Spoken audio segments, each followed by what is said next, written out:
और थोड़ा सा भोजन पर भी कही देना चाहता हूँ। आहार शुद्धो सत्व शुद्धि, सत्व शुद्धो ध्रुवा स्मृति। भोजन भी पवित्र होना चाहिए, बहुत पवित्र भोजन। जैसा भोजन करेंगे वैसा रस बनेगा आपके भीतर में, जैसा रस बनेगा वैसा ही रक्त बनेगा आपके भीतर में, जैसा रक्त बनेगा वैसा ही वीर्य बनेगा आपके भीतर में, जैसा वीर्य बनेगा वैसा ही ओज बनेगा आपके भीतर में, जैसा ओज बनेगा वैसा ही तेज बनेगा आपके भीतर में। यदि पवित्र तेज बना तो आपकी सूरत को ऊर्ध्वगामी करा देगा, यदि अपवित्र तेज बना तो आपकी सूरत को अधोगामी कर देगा। इसीलिए भोजन पर बहुत ध्यान देना है। सच्चाई और ईमानदारी से उपार्जित अन्न हो।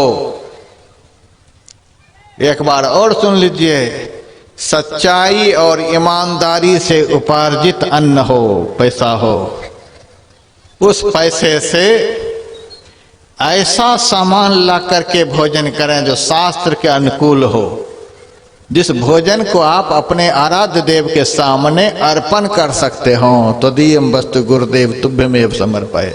जो भोजन भगवान को अर्पण किया जाए ऐसा भोजन बनाना है शास्त्रानुकूल, और वह भोजन भी स्वाद रहित हो, ज्यादा नमक वाला नहीं।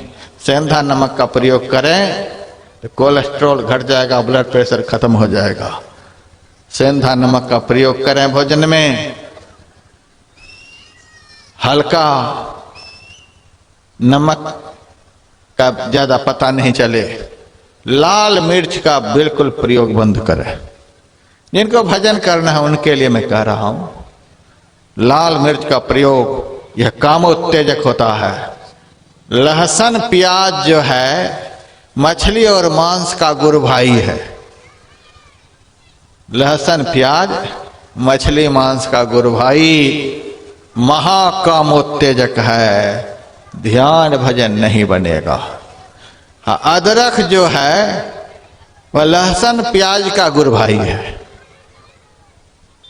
बहुत गर्म होता है। औषधि के रूप में डॉक्टर के नियमानुसार आप सेवन कर सकते हैं। लहसुन को भी औषधि के रूप में डॉक्टर के निर्देशन में आप सेवन कर सकते हैं, लेकिन जिह्वा स्वाद के लिए नहीं, बिल्कुल वर्जित है। किसी को लू लग जाए उस वक्त सफेद प्याज के रस को पिला दीजिए, लू का असर तुरंत खत्म हो जाएगा। औषधि के रूप में जिह्वा स्वाद के लिए लहसुन, प्याज, अदरक, लाल मिर्च, हरी मिर्च भी नहीं के बराबर, काली मिर्च, मरीच नहीं के बराबर। हल्दी आप ज्यादा भी देंगे तो चल जाएगा। हल्दी का स्वाद यदि भोजन में ज्यादा मिले तो हल्दी बड़ा सात्विक होता है। साधु भाषा में अयोध्या जी में हल्दी को रंग बदल कहते हैं। हल्दी का प्रयोग अधिक भी हो जाएगा भोजन में, दाल में, तो चटपटा स्वाद को हल्दी खत्म कर देती है। आप हल्दी का प्रयोग कर सकते हैं, नाम मात्र जीरा का प्रयोग कर सकते हैं, तेल का नहीं के बराबर प्रयोग कर सकते हैं। आधा चम्मच तेल डालिए, बहुत ज्यादा हो सके तो चाय के चम्मच से 1 चम्मच तेल। तेल सब्जी में दिखे नहीं, भोजन में कोई स्वाद नहीं आपको लगे। और भोजन बनाते समय कभी मुंह से बोलना नहीं चाहिए। बोलने से मुंह से थूक जो होगा उसका छींटा पड़ेगा भोजन में। कैसे अर्पण करेंगे गुरु को? बोलना नहीं चाहिए, मौन होकर के। और मौन होकर के दूसरे की बुराई नहीं सोचते रहे, जाप करते रहे। जाप करते हुए भोजन बनाए, पवित्र भोजन, इस तरह का पवित्र भोजन। वह भी कितना, धाये न खाइबा भूखे न रहबा अहि निसलेवा ब्रह्म अग्नि का भेवम। अधिक नहीं, 4 रोटी की भूख हो तो 2 रोटी खानी है। 2 रोटी और अन्न से ज्यादा सब्जी भोजन में लीजिए। दाल सब्जी से कम खाइए, दाल बहुत भारी होता है, शरीर में आलस्य लाता है। ज्यादा उबला हुआ गाय का दूध भी तमोगुनी हो जाता है, गीता योग प्रकाश में गुरु महाराज ने लिखा है। ज्यादा उबला हुआ गाय का दूध भी नहीं। भैंस का दूध तो ध्यान करने वाले को मिला जुला करके भैंस ही बना देगा।